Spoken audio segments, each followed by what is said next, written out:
Hi hello welcome back. അപ്പോൾ നമ്മളിന്നൊരു കുട്ടി വ്ളോഗായിട്ടാണ് വന്നിട്ടുള്ളത്. ഇതൊരു പിറന്നാൾ റിലേറ്റഡ് വ്ളോഗാണ്. പിറന്നാൾ കഴിഞ്ഞിട്ട് 2 ദിവസമായി. അപ്പോൾ ഇപ്പോഴാണ് ഞാൻ വ്ളോഗ് ഇടുന്നത്. അപ്പോൾ നമ്മളൊരു സർപ്രൈസ് ഗിഫ്റ്റൊക്കെ വാങ്ങിച്ചിട്ടുണ്ടായിരുന്നു. അതൊക്കെ വാങ്ങിച്ച് നമ്മളിതാ പിറന്നാളിൻ്റെ അന്ന് രാവിലെ ബർത്ത്ഡേ വിഷൊക്കെ ചെയ്തു. അങ്ങനെ കുളിയൊക്കെ കഴിഞ്ഞ് വന്നപ്പോൾ ആൾക്ക് ഒരു ഡ്രസ്സ് വാങ്ങിച്ചിട്ടുണ്ടായിരുന്നു. അതൊക്കെ കൊടുത്തു. ആൾക്ക് നല്ല ഇഷ്ടമായിട്ടുണ്ടായിരുന്നു. അത് കഴിഞ്ഞിട്ട് നമ്മൾ നേരെ അമ്പലത്തിലേക്ക് പോയിട്ടോ. അവിടെ നിന്ന് തൊഴുതു വന്നതിന് ശേഷമാണ് സർപ്രൈസ് കൊടുത്തിട്ടുണ്ടായിരുന്നത്. പിറന്നാളായിട്ട് പൊട്ടി പാദസരം മാറ്റി കൊടുക്കാമെന്നൊരു വാക്ക് കൊടുത്തിട്ടുണ്ടായിരുന്നു കേട്ടോ. അപ്പോൾ നമ്മൾ പാദസരം മാറ്റി എടുത്തിട്ടുണ്ട്. അതാൾക്ക് ചെറിയൊരു പ്രതീക്ഷ ഉണ്ടായിരുന്നു പാദസരം ഉണ്ടാവും എന്നുള്ളത്. പക്ഷേ ആൾ പ്രതീക്ഷിക്കാത്ത ഒരു സാധനം കൂടെ ഉണ്ടായിരുന്നു. ഒരു ചെയിനായിരുന്നു കേട്ടോ. ഒരു വെള്ളിയുടെ ഒരു ഹാർട്ട് ഷേപ്പ് ലോക്കറ്റൊക്കെ വെച്ചിട്ടുള്ള ഒരു ചെയിൻ. ആൾക്ക് ഭയങ്കര ഇഷ്ടമായി. ആളാകെ ഇമോഷണലായി പോയി. ഇത്ര പെട്ടെന്ന് ആളുടെ ഫേസ് മാറുന്നത് ഞാൻ ഒരിക്കലും പ്രതീക്ഷിച്ചിട്ടില്ല കേട്ടോ.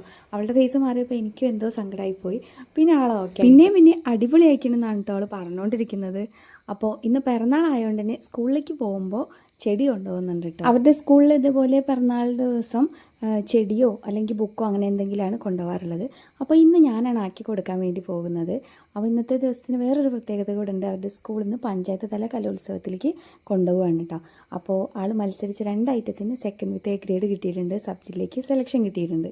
അപ്പോൾ ഒരു ഇരട്ടി മധുരം എന്ന പോലെ നമ്മളൊരു കേക്കും കട്ട് ചെയ്തിട്ടുണ്ട്. അപ്പോൾ എന്തായാലും ഇന്നൊരു ഹാപ്പി ഡേ ആയിരുന്നു. നമുക്ക് അടുത്ത വീഡിയോയിൽ കാണാം. ബൈ.